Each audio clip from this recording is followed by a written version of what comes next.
Welcome back to the Vita Carnis universe. For those who don't know the story, you should go watch my first video about this, as well as of course the full documentary. Or I will find you. Real quick rundown for those with a death wish. Earth has traditionally been home only to life that has evolved within its own ecosystem's trees of life. Until very recently. New forms of life have appeared all around the globe, completely changing the balance of nature and the human understanding of the system of evolution. The new life forms have had an explosive arrival across the globe in 1933, and an incredibly successful follow-up album in 1935. These creatures are composed of muscles, organ tissues, and bones. They greatly resemble mammals without skin, or raw meat. Hence their namesake, Vita Carnis. All of the Vita Carnis life forms come from the crawl, a network of fleshy tendrils that serves as the mother to the entire Vita Carnis family of life. Got it? Good. The harvester is a specialized form of crawl, one that functions in a unique and deadly way. Its crawl mother first grows its iconic meat tumor, but instead of it detaching like the case of a mimic or a trimming, it continues to grow using energy from its crawl mother. That right there is an example of an anomaly that knows you don't always have to take the traditional route to be successful. You do you, harvester. Prove them wrong. From here, it grows a bulbous center mass and its own tendril root system. Its center mass grows to 3 meters in height and 2 meters in diameter. The harvester has two different types of specialized tendrils, which it can extend up to 150 meters outward from its center node. The first type of tendril is bulky and flat, lying just beneath the surface of the ground. It has two sets of spines that face upwards. When a creature wanders over the tendril, sensory receptors on the tendril detect the creature, and the spines clamp onto the animal while the tendril thrashes violently. The spines then inject neurotoxic and anticoagulant venoms, which cause paralysis and accelerated blood loss respectively. There is no cure for a harvester sting, and fatality is 100%. Well, that's the case for large earth mammals, but me? I inject this shit for fun. The second type of tendrils sense the blood and begin to wrap around the animal and slowly absorb the red life liquid. They then pull the body underground and feed until there is nothing but scraps left. The remains decompose, leading to prevalent plant life, hence attracting more animals. Oh, so when the harvester leaves decomposing remains, it's good for plant life, but when I do it, it's you better hope we don't find the other half of her. Humans are warned that if they find themselves near a harvester, they should throw something heavy towards the bulb to activate the first type of tendril and walk away from the bulb. I say, if you see one, run up and hug it. That way you can't f***ing complain anymore.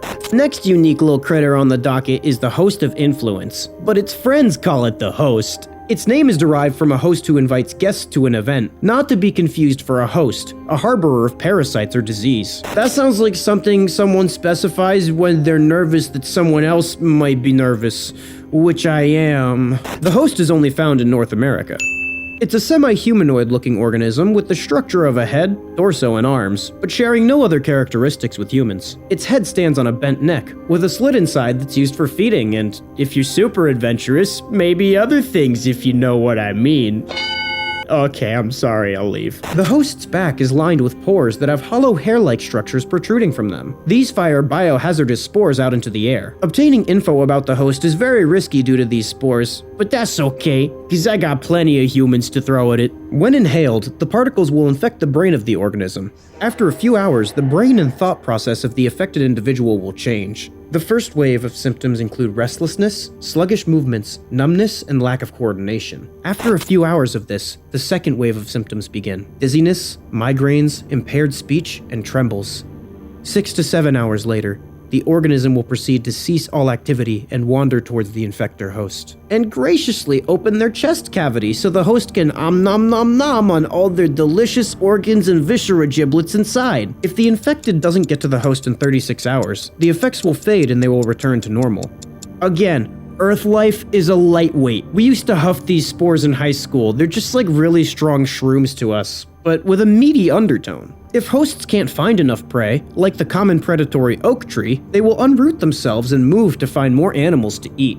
Next up is the Monolith, a creature first documented in June of 1972, in the town of Oh yeah, I hear is beautiful this time of year. There are only lucky number 7 monoliths, all located in a circular position 1.5 kilometers in diameter. The ring of monoliths surrounds I'm not sure if they bleeped because of secret or just dirty because of they're in a circle and it might be Monolith Bukak. The Monolith is a Titanic-sized being measuring 120 meters in height. It has 2 tree trunk-like legs firmly embedded underground with many root-like meat strands that extend horizontally underground for great distances. The creature itself is made of thousands of meaty strands tightly woven together to form its body structure. The strands end at the neck, fusing into a solid mass in the shape of an upside-down triangle with a hole in the middle. Instead of arms, it has dozens of long rope-like appendages that barely reach the ground. Okay, that's not ominous at all.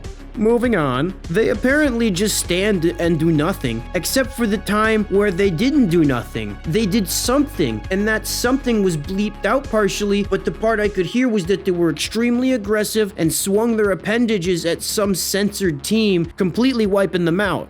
Whoa, Monolith. For the first thing you ever did, starting out very strong. I will watch your career with great interest. Eventually, because of the whole committing murder thing, military vehicles came, and then it roared out and produced an EMP blast, knocking out all technology in the vicinity. Then, humans shot rockets at it, and although it was damaged, it regenerated at great speeds and resumed its stance unfazed.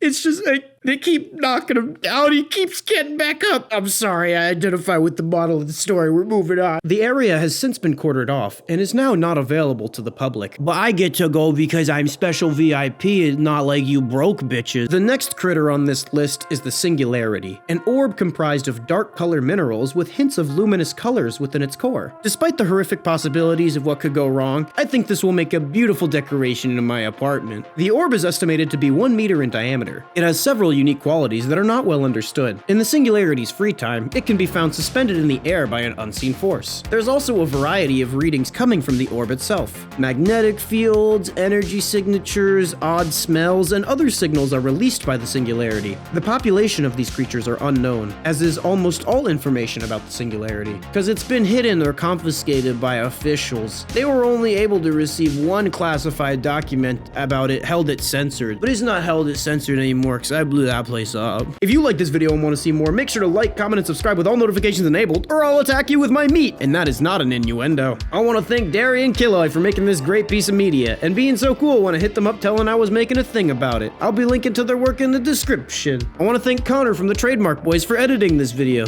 They're a great editor, and you should go check out all their things. Shout out the Inner Circle. Love y'all. Run!